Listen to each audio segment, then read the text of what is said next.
বৈষম্যবিরোধী ছাত্র আন্দোলনের পক্ষ থেকে 50টিরও বেশি বোট গেছে ফেনী আর নোয়াখালীতে। সারাদিনে আরও 200 বোট যাবে বলে জানিয়েছেন সমন্বয়করা। এছাড়া ঢাকা বিশ্ববিদ্যালয়ের টিএসসিতে বন্যার্তদের গণত্রাণ সংগ্রহ কার্যক্রম চলবে সার্বক্ষণিক। এর মধ্যে অনেক মানুষের সাড়া পাওয়া গেছে জানিয়ে সমন্বয়করা পানিবন্দী মানুষের পাশে সামর্থ্যবানদের এগিয়ে আসার তাগিদ দেন।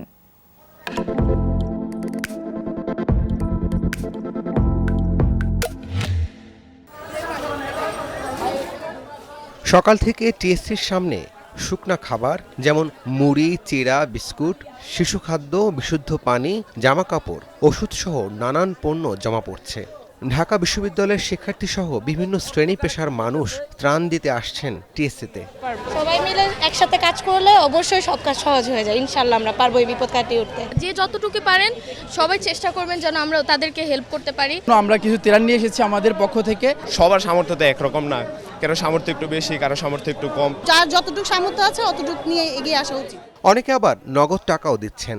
বলা যায় সামর্থ্য অনুযায়ী বানভাসী মানুষের পাশে দাঁড়ানোর চেষ্টা করছেন সবাই। চিড়া, মুড়ি, গুড়, তারপরে বিস্কিট, পানি, বাচ্চাদের খাবার, দুধ। আমরা যারা স্টুডেন্ট আছি, আমরা যারা আমাদের অভিভাবকগণ আছেন, সবাই আসলে এগিয়ে আসা উচিত। যেহেতু এটা প্রাকৃতিক বিষয়, এখানে আমাদের সৃষ্টিকর্তার কাছে আমাদের প্রার্থনাটাই মেইন। সমন্বয়কদের আশা পানিবন্দী মানুষের পাশে দাঁড়াতে এগিয়ে আসবে সামর্থ্যবান সবাই।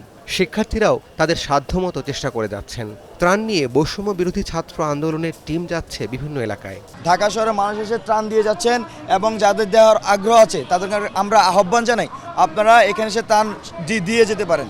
এবং আমাদের ফান্ডের জন্য আমরা বৈষম্য বিরোধী ছাত্র আন্দোলনের প্যাডে আমরা একটি অ্যাকাউন্ট দিয়েছি, সেখানে আপনারা টাকা পাঠাতে পারেন। বেসরকারি প্রতিষ্ঠানকেও দুর্যোগ মোকাবেলায় পাশে দাঁড়ানোর আহ্বান জানান সমন্বয়ক হাসনাত আব্দুল্লাহ।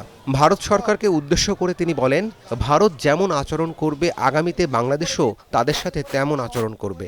ভারতের প্রত্যেকটি আচরণ, বর্তমানের আচরণ আমাদের ভবিষ্যতের ভারত বাংলাদেশের আচরণ নির্ধারণ করবে। সেই জায়গা থেকে আমরা ভারতকে বলতে চাই, আপনারা সহযোগিতামূলক সম্পর্ক রাখুন, প্রতিবেশী সুলভ সম্পর্ক রাখুন, এবং আপনারা যদি আমাদেরকে এভাবে সংকটকালীন সময়ের মধ্যে আপনারা ইচ্ছাকৃতভাবে ঠেলে ফেলে দেন, সেটির প্রতি উত্তর বা সেটির যেই পাল্টা ব্যবস্থা সেটিও কিন্তু বাংলাদেশ গ্রহণ করবে।